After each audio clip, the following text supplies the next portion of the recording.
At isa pang dapat makarating sa atin mga tagapakinig, lalong-lalo na sa hindi mga Muslim, si Jesus po pinadala lamang ng Allah sa angkan ng Israel.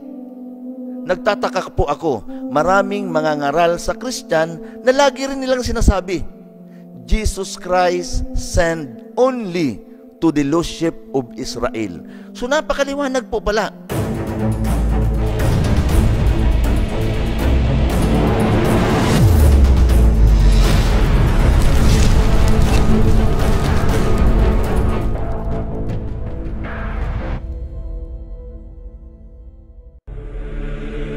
Malalaman mo ang isang pananampalataya kung sila ay nagsisinungaling sa pamamagitan ng kanilang mga salita, na iba sa mga nakasulat sa banal na aklat, kapag sinabing, sa lahat ng mga bansa, patunay ito, na hindi lamang sa angkan ng Israel ipinadala si Jesus, kundi sa lahat ng mga bansa.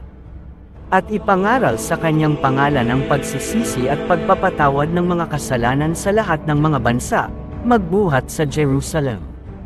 Kaya, hindi lamang sa Israel pinadala si Jesus, kundi sa lahat ng mga bansa, sa pamamagitan ng pangangaral ng kanyang mga alagad sa kanyang pangalan, at kumalat din ang mga salita ni Jesus, hanggang sa dulo ng sanglibutan. Kaya nga ang paniniwalay nang gagaling sa pakikinig, at ang pakikinig ay sa pamamagitan ng salita ni Kristo. Datapwat sinasabi ko, hindi baga sila'y nangakinig. Oo, tunay nga, ang tinig nila ay kumalat sa buong lupa, at ang kanilang mga salita'y hanggang sa mga dulo ng sanglibutan. Kapatid, naiintindihan mo ba kung ano ang kahulugan nito sa lahat ng mga bansa? At ang salita ni Kristo ay umabot sa dulo ng sanglibutan. Kung hindi mo naunawaan kapatid, ang kahulugan, ikaw ay hindi nakarinig sa salita ni Kristo, kaya sinabi mo, sa angkan lamang ng Israel ipinadala si Jesus, palibhas at pinagbingi kayo, kaya hindi niyo narinig ang salita ni Kristo, kaya pala lahat ng mga Muslim, hindi alam ang pagpabautismo, sapagkat ayaw ninyong dinggin ang ebanghelyo ng Diyos, sa pamamagitan ng verbo. Dahil dito, magsiyaon nga kayo, at gawin ninyong mga alagad ang lahat ng mga bansa, na sila'y inyong bautismuhan sa pangalan ng Ama, at ng Anak, at ng Espiritu Santo. Na ituro ninyo sa kanila na kanilang ganapin ang lahat ng mga bagay na iniutos ko sa inyo, at narito, ako'y sumasa inyong palagi, hanggang sa katapusan ng sanglibutan. Sinugo ni Jesus ang kanyang mga alagad, na gawing mga alagad ang lahat ng mga bansa, at bautismuhan sa pangalan ng Ama, ng Anak, at ng Espiritu Santo. At ang Kristo ay palagi, hanggang sa katapusan ng sanglibutan.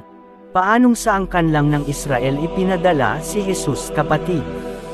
Sinabi niya gawing alagad ang lahat ng mga bansa, at bautismuhan, sa pangalan ng Ama, ng Anak, at ng Espiritu Santo. Ito ang magpatutuo na hindi kayo nakarinig sa salita ng Kristo, subalit kayo'y tulad din ng mga Hudyo, binulag at pinagbingi, kaya ganon din ang mga Muslim, natatakot sa bautismo sa tubig, katulad din ng mga Hudyo. Kapatid, gamitin niyo naman ang inyong pag-iisip sa talatang ito, hindi lamang sa angkan ng Israel ipinangaral ang pangalan ni Jesus, sa Jerusalem ang simula, hanggang papunta sa lahat ng bansa. At ipangaral sa kanyang pangalan ang pagsisisi at pagpapatawad ng mga kasalanan sa lahat ng mga bansa. Magbuhat sa Jerusalem, kung ayaw ninyong tanggapin o wala man kayong mga pakinig, wala sa inyo ang pagsisisi at pagpapatawad ng mga kasalanan.